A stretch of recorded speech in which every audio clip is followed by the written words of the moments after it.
নমস্কাৰ আপোনালোক সকলোকে ডাটা নিউজলৈ স্বাগতম জনাইছোঁ।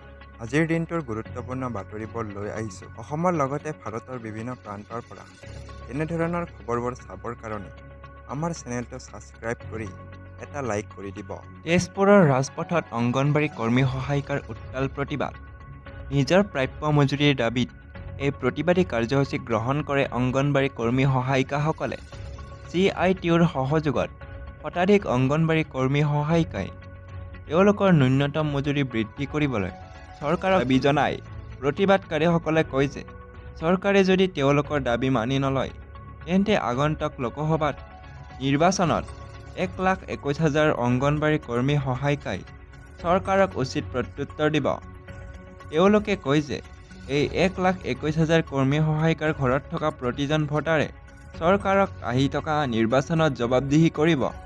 লগতে নাৰীৰ বাবে চৰকাৰে বিভিন্ন আঁচনি গ্ৰহণ কৰিছে, কিন্তু সমান্তৰালভাৱে নাৰীক বঞ্চিত কৰি আহিছে বুলিও মন্তব্য কৰে প্ৰতিবাদকাৰীসকলে।